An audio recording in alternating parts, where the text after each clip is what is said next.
Welcome to NTD Evening News. Our top story tonight, President Trump says he thinks others will be indicted after former FBI Director James Comey. And the president also teases a peace deal in the Middle East. Mario too at the White House. At the United Nations, many people left their seats before Israeli Prime Minister Benjamin Netanyahu delivered his speech. And at the same time, Israel broadcast the speech to residents in the Gaza Strip. Jason Perry with the highlights. Meanwhile, the Chinese Communist Party uses the podium of the UN General Assembly to bury its abuses of world trade and sow distrust against the U.S. Luis Arturo Martinez has details on that. Ukraine agrees with President Trump, saying NATO should shoot down Russian fighter jets violating NATO airspace. And Europe concludes that there's a need for a so-called drone wall. Arian Pozdar has what it would include.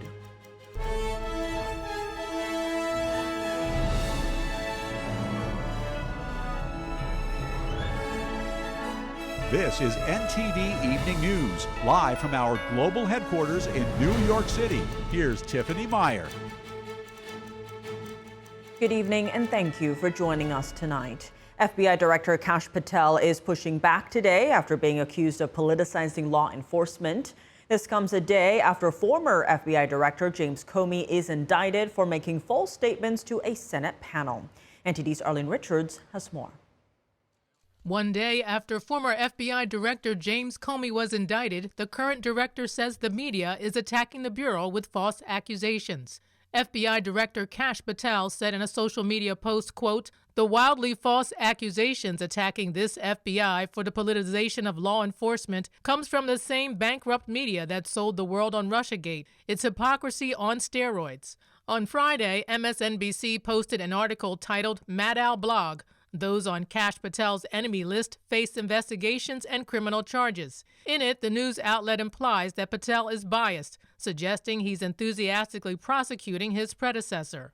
Comey was indicted in the U.S. District Court for the Eastern District of Virginia on Thursday. He's charged with making a false statement and obstruction relating to testimony he gave before the Senate Judiciary Committee in September 2020. The Department of Justice said he could face up to 5 years in prison if convicted. Comey denied the allegations in a video posted on social media. My heart is broken for the Department of Justice, but I have great confidence in the federal judicial system, and I'm innocent. So let's have a trial. President Trump hailed the Justice Department's decision in a post on Truth Social. He said that he believes Comey was fully aware of the allegedly false statement made to the Senate. Attorney General Pam Bondi said no one is above the law. According to reports, Comey was expected to turn himself in on Friday. His arraignment is scheduled for October 9th. Arlene Richards, NTD News. At the United Nations, many people got up and left their seats before Israeli Prime Minister Benjamin Netanyahu delivered his speech. However, at the same time, Netanyahu broadcast his speech through the phones of residents in the Gaza Strip. NTD's Jason Perry has the story. And invite him to address the assembly. On Friday, the United Nations introduced Israeli Prime Minister Benjamin Netanyahu to address the General Assembly. His introduction was met with continuous applause from a group of attendees as many people left the hall. Netanyahu read the names of the 20 living hostages still held in captivity by Hamas terrorists in the Gaza Strip. He also said his speech was being broadcast to the Gaza Strip through cell phones and loudspeakers. I want to do something I've never done before. I want to speak from this forum directly to those hostages through loudspeakers. I've surrounded Gaza with massive loudspeakers connected to this microphone in the hope that our dear hostages will hear my message. And he said that Israel had not forgotten them and that Israel would not rest until they bring all of the hostages home. He also rebutted claims of genocide against Israel and explained Israel's efforts to mitigate harm to civilians in the territory. For 3 weeks, Israel dropped millions of leaflets, sent millions of text messages, and made countless phone calls urging civilians to leave Gaza City before our military moves in. Would a country committing genocide plead with the civilian population it is supposedly targeting to get out of harm's way? Would we tell them, get out, if we want to commit genocide. We're trying to get them out. And he said this about the Palestinian Authority, the political entity currently governing the West Bank. You should know that the Palestinian Authority pays terrorists to slay Jews. The more Jews the terrorists slay, the more the Palestinian Authority pays. The Palestinian Authority names its government buildings, its public squares, its schools, after the mass murderers of Jews. And he said Israel supports a two-state solution, but added this. They don't want a state next to Israel. They want a Palestinian state instead of Israel. Meanwhile, some residents in the Gaza Strip who watched his speech had hopes he would announce an end to the war. We were hopeful, and I was watching, hoping for a word here or there that things would ease and a solution would emerge, or even the slightest glimmer of hope from the negotiations. But I was watching, and I became frustrated. He insists that the war must continue. Netanyahu also said that if Hamas lays down its weapons and releases the hostages, the war could end right now. Jason Perry, NTD News. Netanyahu says, quote, behind closed doors, many of the leaders who publicly condemn us privately thank us. Tonight on Capitol Report, assess the walkout on Netanyahu's UN address with Joan Leslie McGill, Chief of Staff at the U.S.-Israel Education Association. That's at 7 p.m. Eastern Time here on NTD. President Trump responding to former FBI Director James Comey's indictment and the president's latest remarks on the Israel-Hamas war. Joining us now live is NTD's Washington correspondent Mari Otsu. Good evening, Mari. How has the president been responding to Comey's indictment? Tiff, good evening. Yes, President Trump is now saying he thinks that there will be others indicted after the former FBI director. Take a look. I think there'll be others. They weaponized the Justice Department like nobody in history. What they've done is terrible. And so I hope there are others, because you can't let this happen to a country. This is about justice. He lied a lot, but this was a very important thing. He could have said, well, maybe, or I don't remember. He didn't say that. He gave a very specific answer, and then he verified it numerous times, and he got caught. Comey, reacting to the indictment last night, says he's innocent, posting a video to Instagram saying that his heart is broken for the Department of Justice. But President Trump pushes back, saying that this indictment is about justice, specifically about bringing long-standing corruption to justice, and importantly, that it's not about political revenge. Tiff? And Mari, what the president have to say about the Israel-Hamas war? Sure, Tiff. So this morning, President Trump teased a peace deal on Gaza. Take a look.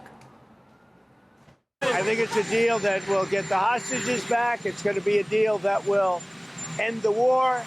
It's going to be a deal it's going to be peace. I think we have a deal. That'll be number 8. President Trump has been demanding for the immediate release of the hostages. He's also been criticizing the European nations that have been recognizing a Palestinian state, saying that this only rewards Hamas for its October 7th attacks. But yesterday, in a meeting with President Erdogan of Turkey, President Trump says that he will not allow Israel to annex the West Bank, adding it's time to stop. Now, this is coming as UN delegates walk out of Prime Minister Benjamin Netanyahu's UN speech today, where he also slams Western territories for recognizing a Palestinian state. He also vows to prevent Iran from developing a nuclear weapon. Watch. President Trump understands better than any other leader that Israel and America face a common threat. He showed the world that when Iran and its proxies murder Americans, take Americans hostage, shout death to America, burn American flags, and try to assassinate the President of the United States, not once, but twice. He showed them there is a price to pay for all that.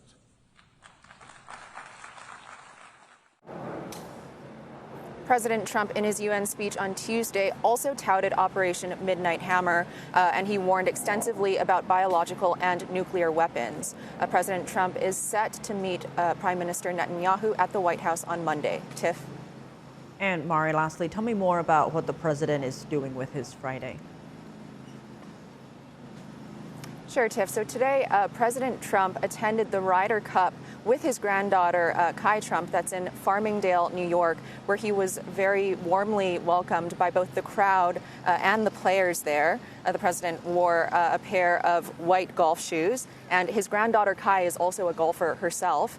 The Ryder Cup is the third sporting event that the president has attended just this month. On September 7th, he attended the U.S. Men's World Open, and on the 24th anniversary of 9/11, he attended the New York Yankees game.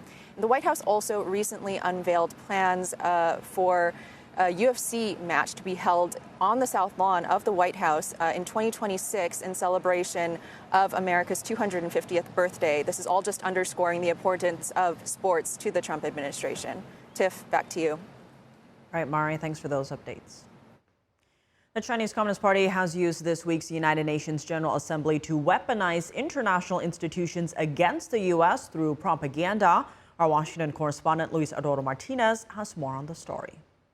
It is still possible to limit global temperature rise to 1.5 degrees by century's end. And that requires reforming the international financial architecture to strengthen developing countries' participation. We need effective debt relief. The UN Secretary General Antonio Guterres applauded the Chinese Communist Party's commitment to reduce greenhouse gas emissions from 7 to 10% over the next decade. It's the first time ever the CCP has made such a commitment. At extreme cost and expense, Europe reduced its own carbon footprint by 37%. Think of that. For all of that sacrifice and much more, it's been totally wiped out and then some by a global increase of 54%. Much of it coming from China. China produces 30% of global greenhouse gas emissions, more than the top 10 economies combined. And it also holds around 15% of global foreign debt, which it uses to exert pressure on governments worldwide. We're witnessing right now a systematic campaign against American energy. There is a coordinated assault by the radical left, backed and paid for by the Chinese Communist Party, to seize control of our courts, to weaponize litigation against U.S. energy producers. The Chinese Communist Party announced this week as well that it will forgo the special treatment it receives at the World Trade Organization for its status as a developing nation, a status that the U.S. has criticized for years, as China is the world's second largest economy and not a developing nation. Certainly, the unilateral actions of the U.S. have caused the most tremendous disruption to global trading rules that we've seen in 80 years. Yesterday, China announced that it would no longer have access to the preferences that a developing country member at the WTO has access to. Despite its propagandistic announcements this week, the CCP remains the greatest threat to the U.S. and its democratic allies. China is the most rapidly growing military and the most rapidly growing nuclear power in the world. It's important to know that the Chinese Communist Party has refused to partake in any nuclear non-proliferation treaty with the United States or Russia. Reporting from Washington, D.C., Luis Eduardo Martinez, NTD News. The Supreme Court today extended an order that allows the Trump administration to keep its freeze on nearly $5 billion in foreign aid. The majority granted an emergency appeal after a lower court judge ruled the administration's action was likely illegal. Judge Amir Ali said Congress would have to approve the decision to withhold the funding. The federal appeals court in Washington declined to put Ali's ruling on hold, but Chief Justice John Roberts temporarily blocked it on September 9th. The full court indefinitely extended Roberts' order.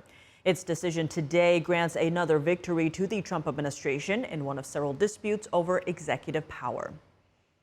European Union frontline states agree on the need for a so-called drone wall. This comes after multiple EU and NATO member countries report airspace violations by Russian fighter jets and drones. NTD's international correspondent Ariane Pozdar has the story. Drone wall we see as part of bigger project, which now is called Eastern Flank Watch. The Defense Commissioner for the European Union says frontline states reached an understanding on the need for a drone wall. This comes after multiple reported violations recently. NATO members Poland, Romania and Estonia all report airspace penetrations by Russia. Denmark this week also reported violations, suggesting it could have been Moscow as well. Really, we are facing clear challenges. Russia is testing the EU and NATO, and our response must be firm, united, and immediate. The commissioner says there is a need to develop additional drone capabilities and that a detailed technical roadmap will be defined with national experts. And Ukrainian President Volodymyr Zelensky reports airspace violations by drones from Hungary. He says they could have flown from Hungary to check the industrial potential of western Ukraine. The war is happening mostly in eastern Ukraine. Hungary's foreign minister responded on Friday, saying President Zelensky is losing his mind to his anti-Hungarian obsession. He's now starting to see things that aren't there. Hungary is Russia's closest ally in NATO and the European Union. The administration of Viktor Orban often opposes EU aid to Ukraine and sanctions on Russia. And Zelensky also tells the Axios show that NATO's response to recent incursions has been too weak. So you agree with President Trump that NATO members should just shoot down the drones, shoot down the Russian jets? They had to shoot down everything. If the jets are in your space, you have to block it. He added that he thinks some European leaders don't shoot down the planes because they're afraid of the response from Russia. The Kremlin now responding to the idea of shooting down Russian planes, calling it a serious escalation of tensions. Statements about shooting down Russian planes are, at the very least, reckless and irresponsible, and of course dangerous in their consequences. The spokesman repeated Moscow's claim that its fighter planes had not intruded into Estonian airspace last week. And Belarusian President Alexander Lukashenko says Russia has a good proposal on the table, which Ukraine should accept. He says otherwise the situation will get worse for Kiev. If the Ukrainians don't accept these proposals, it will be like at the beginning of the special military operation. It will be even worse. They will lose Ukraine. He made the statements after meeting with Russian President Vladimir Putin. Lukashenko said he won't get ahead of Putin in relaying the details of the proposal. Arian Pastar, NTD News. Coming up, protests outside an ICE facility near Chicago escalate as federal officers deploy tear gas and pepper balls. Jason Blair reports. A federal crackdown is targeting non-citizens holding commercial driver's licenses after deadly crashes. States risk losing millions if they don't comply. Christina Corona has the latest.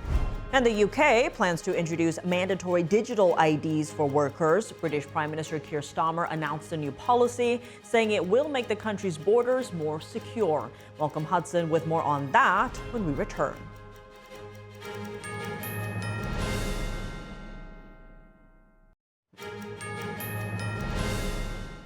Welcome back. I'm Tiffany Meyer. Protests outside of an ICE facility near Chicago escalated after agents reportedly tried to drive down a road that was blocked by protesters.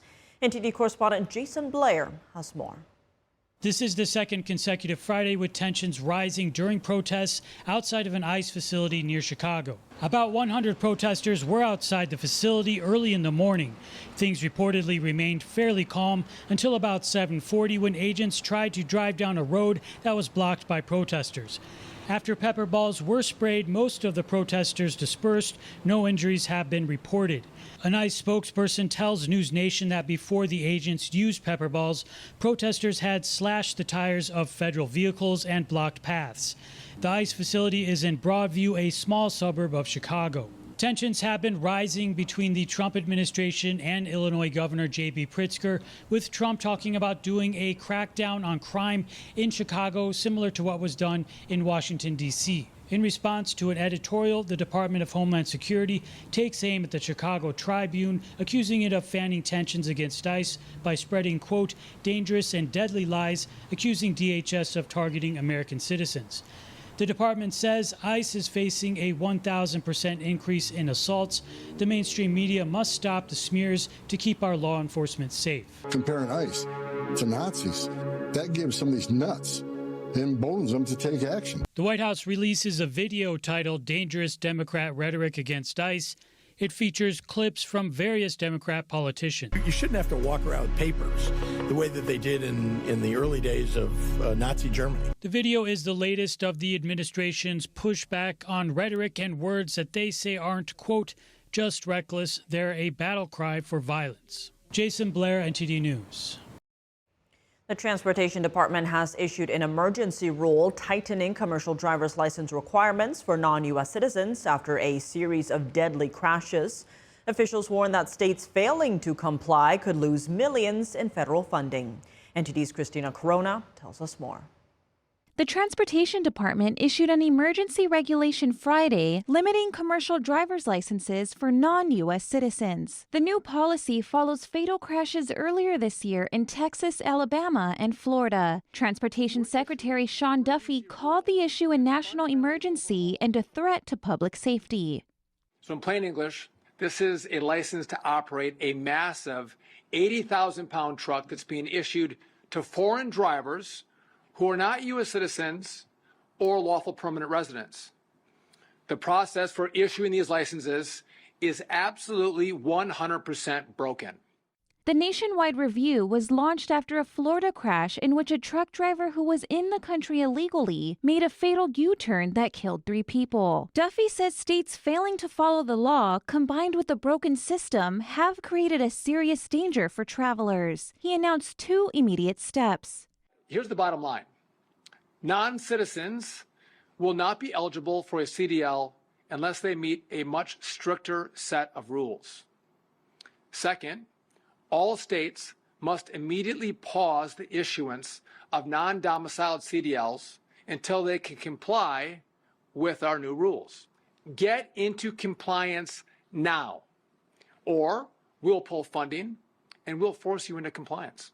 Jesse Ellison, the chief counsel for the Federal Motor Carrier Safety Administration, said the rule change tightens eligibility, making clear that an employment authorization document alone is no longer enough to obtain a non-domiciled CDL. Eligibility will be restricted to individuals who have lawfully entered the U.S. under a narrow set of verified employment-based visas, specifically and only H-2B, H-2A, and E-2. Duffy also warned California it could lose $160 million in federal funding after investigators found that a quarter of the 145 commercial licenses issued since June went to non-citizens. Investigators found that more than 1 in 4 non-domiciled CDLs were issued in direct violation of federal safety standards. So let's just put that another way. Over 25% of these licenses, they were issued illegally. California now has 30 days to audit its program and present a compliance plan or risk losing the funding. Christina Corona, NTD News. The British government plans to introduce mandatory digital IDs before the end of the decade, saying it will help stop illegal immigration and illegal work. But the plans raise concerns over effectiveness, costs, and the impact on civil liberties. NTD's international correspondent Malcolm Hudson has more for us. British Prime Minister Keir Starmer announced plans that would require every UK employee to hold a digital identity document.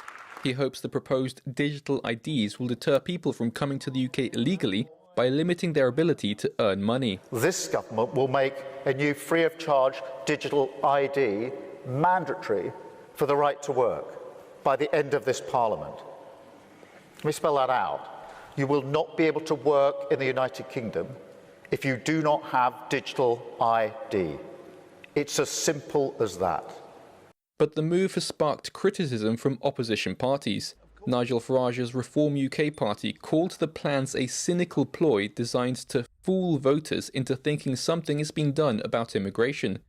The Conservative Party said people working illegally are often paid in cash, so would not have any ID checked. While the Liberal Democrats said they would fight tooth and nail against the mandatory digital ID plans, saying it will add costs to tax bills and bureaucracy while doing nothing to tackle illegal immigration. The plans envisage the IDs being stored on smartphones in the same way as contactless payment cards. Culture Secretary Lisa Nandy said it would only be a mandatory part of the checks employers have to make when hiring staff. However, there is scope to expand use in future to access other services. Over time, It would also be used to provide access to services such as childcare, welfare, and access to tax records. The digital ID plans were put forward months ago by the Tony Blair Institute, a think tank run by the former Labour Prime Minister. Londoners had mixed thoughts about the digital IDs. I just don't see the point of not having them, because we have ID all the time with,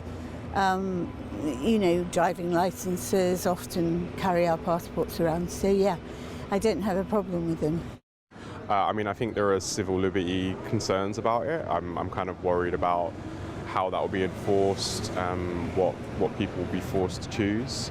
I wonder how effective it will be about actually managing it. I'm hugely concerned about the whole push towards AI and digital because, of course, we know that there are dangers with holding an enormous amount of people's information digitally. It gets lost, it gets taken, it gets used. We don't know what happens with it. The Labour Party under Tony Blair attempted to introduce an identity card when it was in power in the 2000s. Writing in the Telegraph newspaper, former Defence Minister Ben Wallace said Blair's plans sought to log an individual's pattern of life, which security services could then access, something deemed going too far for many politicians. That plan was dropped on civil liberty concerns. Malcolm Hudson, NTD News. Coming up, what's next? Now that former FBI Director James Comey has been indicted, how might the case play out? Attorney Jonathan Houlihan joins us to discuss. Charlie Kirk's organization, Turning Point USA, continues to tour college campuses across the country, drawing thousands of attendees. That's after Kirk's assassination earlier this month at one of these events sent shockwaves throughout the nation. Jack Bradley has the updates. And an EU-wide crackdown on Antifa could be coming as European lawmakers push for stronger action against what they call a decentralized movement tied to violent unrest. David Vivez has more from Paris after the break.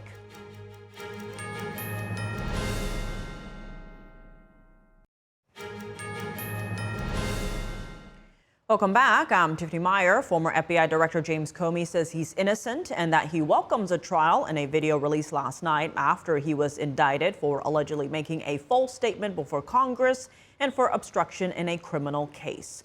Joining us now to discuss is Jonathan Houlihan, President and General Counsel of Remnant Law. Jonathan, thank you so much for joining us. Always great to have you. Now, how big of a deal is this indictment, given that the statute of limitations was set to expire next week? Well, I think it's a big deal when you consider what's at stake. I mean, our entire constitutional order is at stake. So when you look at Crossfire Hurricane and the conspiracy, lying to Congress on the investigation, continuing the Russia hoax, it is a huge deal. So whether a principal, the FBI director, a principal to the president has willfully and intentionally lied to Congress in the course of the investigation is a huge deal. It's a conspiracy that's bigger than Watergate. Now, the case is being led by prosecutor Lindsay Halligan, who took over after her predecessor, Eric Seibert, was fired. Talk to us about these charges. Can they be difficult to prove? What will she need to show? Well, she'll have to show that specific intent, that he willfully lied. There's corroborating evidence. Maybe it's with Andrew McCabe. He was the deputy. That may have provided evidence. There could be documents. There could be evidence of preparation to deceive, that he knew what he was saying was false. So with a new prosecutor, I think the office is full of professionals, lifetime litigators. I don't think that's going to be an issue as far as how it's handled, how the documents and evidence is collected. And I'm sure the president and Pam Bondi have full faith and confidence. If they have the evidence and they can prove it, it's going to be done in a professional and timely manner. Now, many are pointing to Halligan's lack of prosecutorial experience. How are you viewing this? Does that impact the likelihood of a successful case? As I said, I think the Department of Justice is full of professional litigators. They've spent a career doing this. So any good leader is going to lean on those around them. You're only as strong as your weakest link. So I think that it's always going to be a team effort in these situations. And she's going to take suggestions and the professional experience of those around her, and she'll do the best job that she could possibly do. And President Trump told reporters about the case outside the White House this morning, saying, quote, "It's about justice. Comey lied. He lied a lot." He also said there could be others facing similar charges. Now, this all goes back, as you mentioned, to Crossfire Hurricane, the 2016 election, and the Russia collusion allegations. Given the statute of limitations, who could be the others that might face such charges? Well, it really depends on when the alleged bad acts occurred. So if we're talking about James Comey, I mean, it occurred 5 years ago to the date when the statute expires. So if there are other conspirators or other folks that were involved that occurred around that same time, depending on the charges, it could be longer than September 30th, depending on the charge and who is involved. So I could see easily there being conspiracy charges. There could be additional lying to Congress. All those type of things are fair game when we're talking about this larger conspiracy of Crossfire Hurricane. So it wasn't just James Comey. I'm sure if other bad acts occurred and they are alleged, there's a whole chain of folks that were involved on some level. And what do you see as next steps in this case against Comey? So next steps for James Comey in particular, I think we're going to go to pre-trial phase. You'll have, I believe it's October 9th, he'll be arraigned. Once he's arraigned, you're going to go into that pre-trial phase of discovery, change of venue motions. There's going to be motions to quash the indictment based on made by the president and other public statements. All of those things are going to occur. It's going to take a while to get through until you get to the trial phase, which should be in 6 or 8 months, I suspect. Well, lots to watch for here for sure. Jonathan Houlihan, as always, thank you so much for joining us. Thank you so much. Charlie Kirk may be gone, but his legacy continues. His spirit of forgiveness through his wife Erica is changing hearts and minds as she now leads his organization, Turning Point USA. NTD's Washington correspondent Jack Bradley has more. Despite the physical absence of Charlie Kirk, Turning Point continues to hold tours around the country, visiting different college campuses and engaging in debate with attendees. Today, Charlie's widow, Mrs. Erica Kirk, made her first public appearance since Charlie's memorial on Sunday. The Charlie Kirk Show is not going anywhere. My husband's voice will live on. It is going to be continually the North Star of the conservative movement, of the voice of the youth, of the voice of the base, and that will not end. Fans of the Charlie Kirk Show say that they're going to church more now, and they're becoming more spiritual after Charlie was killed, especially after Charlie's memorial service on Sunday. That's when Erica publicly forgave Tyler Robinson, the 22-year-old accused of killing Charlie.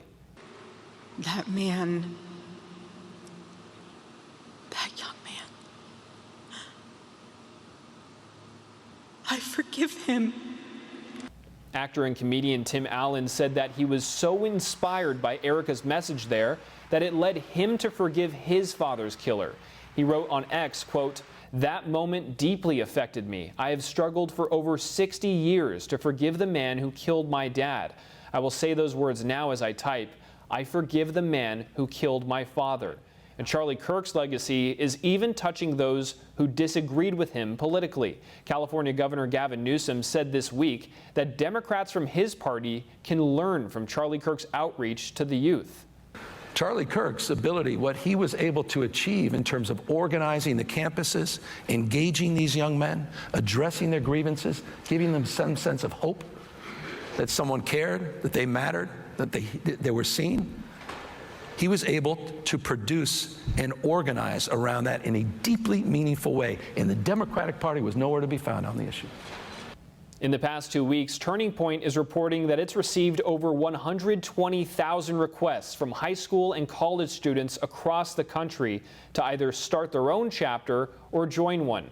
The Turning Point campus tour will continue to hold events every week at different colleges. Speakers will vary at each campus, but some scheduled ones include Tucker Carlson, Vivek Ramaswamy, Rob Schneider, Glenn Beck, and governors from various states, and many more. Reporting by Jack Bradley, NTD News. As Turning Point USA continues to expand its presence across the country, NTD's Sam Wong was out on the National Mall in D.C. to hear from people about Charlie Kirk's legacy and what's next for his organization. What does Charlie Kirk mean to you, and what do you think his most important legacy is? Being a Christian, a follower of Jesus Christ. And this, I think, is the beginning of a great revival. I started watching Charlie when he was about 18 years old, and he just impressed me with his intelligence and the respect that he had for the people that he was talking to. We should be able to disagree and still be agreeable with each other, so that's what he did. The most impressive, memorable thing is, again, being able to argue with people and stay calm, not raise your voice, not make them feel belittled, and get your point across while still trying to explain to them what you feel is wrong about theirs. He just told the truth, and some people couldn't handle the truth. Well, it's a sad day in history. Over the weekend, there was a memorial for Charlie Kirk in Arizona. There was this big message about forgiveness, faith, and revival. What do you think about that? I mean, I think that's part of the healing process, isn't it? I mean, we all need to come together and heal. When she said, she talked about how Christ said, Father, forgive them for they know what they do. And then she turned around, she said, for the man, that killed my husband, I forgive you. Yes. That was powerful. Humanly, how could someone forgive someone that had just killed her husband? What a testimony, right? I think it's going to open up a lot of eyes and hearts. As our Sunday school teacher said, he's like a martyr, like Stephen was. How does it make you feel seeing Turning Point USA becoming as big as it is today, even bigger than before? Very happy. His life meant a lot. Within a week after he was shot, they've had 37,000 requests to start chapters. And even before that, there was a turning of young people starting to turn back to God and go to church. And I think that's going to explode. Many, many times in history, when you try to shut something down by an act of violence, it gets bigger and more prevalent. And I think that's probably what's happening here. Even if he had nothing like this had ever happened, I feel like there was already a sweeping change going, especially in college campuses, and I think it was needed. The Bible says we're going to be reviled and persecuted for our faith sometimes, and unfortunately, that was severe, but that's what happened. So I hope that people that have faith are not going to be afraid to speak up and still have conversations. I think that's important. Just days after President Trump labeled Antifa a domestic terrorist organization, European lawmakers are increasing efforts to dismantle the movement. A new resolution will soon be introduced in the European Parliament, calling for coordinated action against member states. NTD international correspondent David Ives spoke with the member of parliament leading the initiative. Following the assassination of Charlie Kirk, President Trump signed an order designating Antifa as a domestic terrorist organization on September 22nd. He has described Antifa as a sick, dangerous, radical left disaster and pledged to crack down on the movement. Across Europe, lawmakers are also taking action. Parliaments in the Netherlands and Hungary have advanced measures to ban Antifa this week. In Brussels, member of the European Parliament Tom van der Driessen will present a motion in the Parliament on October 1st, calling for the dismantling of Antifa groups across the EU. Antifa, short for anti-fascist, refers to a broad label covering loosely connected, decentralized activists on the far left, along with groups that oppose fascism and neo-Nazism. Rather than a formal organization, Antifa is largely an ideology, though some of its adherents have adopted militant tactics. Well, it is not an organizational structure in the classic means of the term, so you cannot become member or pay your annual fee to become a member of Antifa. But the mafia is also not an organizational structure, so this is no point of distinction in my opinion. What we see that it is a movement which clearly uses tactics such as not being a formally organized organization structure, using tactics such as uncovering their faces during demonstrations, using the same black outfits, the black blocs we have seen over the years, and continuously, systematically, they are using violence. Still, van den Driessen says steps can be taken to prosecute violent perpetrators when flagged, and that Europe's judiciary could do more. We just see that the judicial system and the police is not hindering these activities. Quite on the contrary. For example, my party, the Vlaams Belang Party, here in Brussels, our headquarters are regularly attacked by Antifa mobs. The police knows who they are.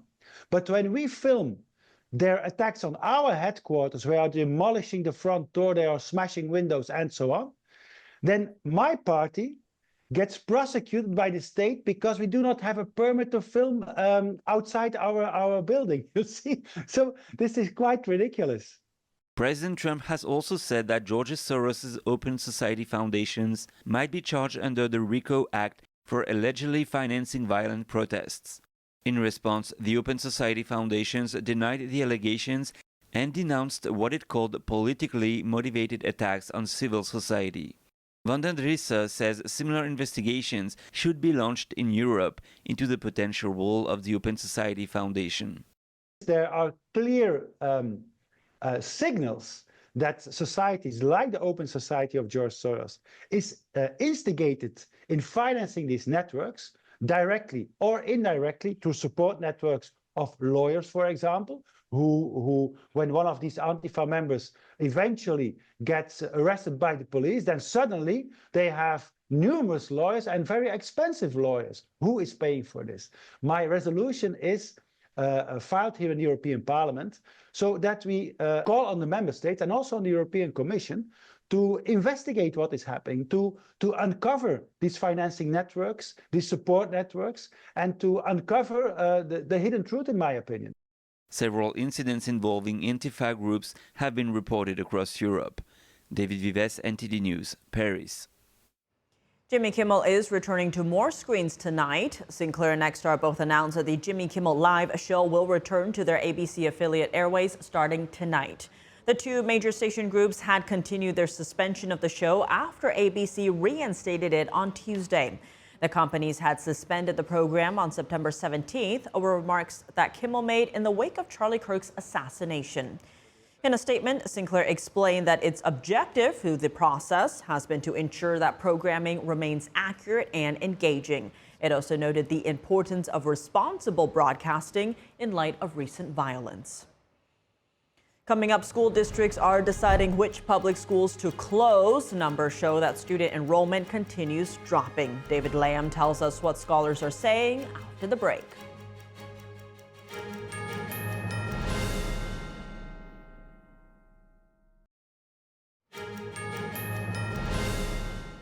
Welcome back. I'm Tiffany Meyer. A number of school districts across the U.S. are deciding which public schools to close. Data shows that student enrollment continues to decline, while interest in homeschooling is on the rise. NTD's David Lamb reports. School districts are deciding how many public schools they can keep open as fewer students are enrolling.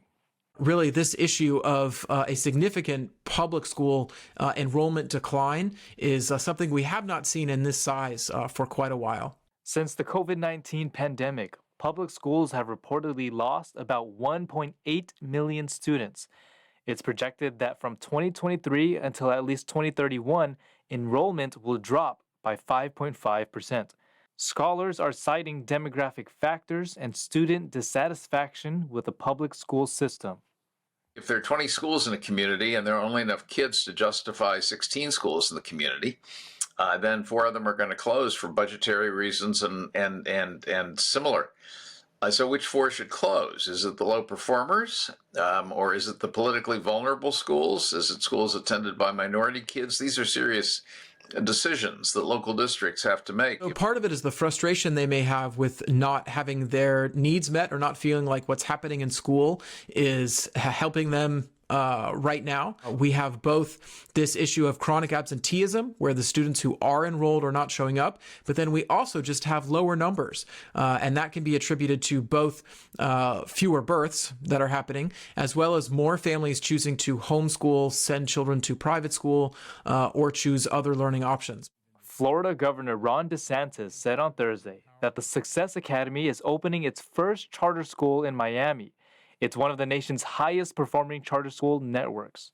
We have to make sure that we're empowering parents to be able to make meaningful choices about their kids' education. We got to put our students first. A report from the Thomas B. Fordham Institute says that from Philadelphia to Albuquerque to Los Angeles, roughly a quarter of schools show enrollment declines of 20% or more. Some of them are simply demographic. The population is changing. People are having fewer kids. Some of them have to do with immigration. The less immigration there is, the fewer kids. And of course, some of them have to do with attrition out of public schools into other forms of education. Going forward, the researchers we spoke with say they're hopeful that better policies can improve the quality of public education in the U.S. David Lamb, NTD News. And that's all for today's news. For round-the-clock coverage, visit us at ntd.com/live or download our NTD app. Thanks for tuning in. I'm Tiffany Meyer. Good night.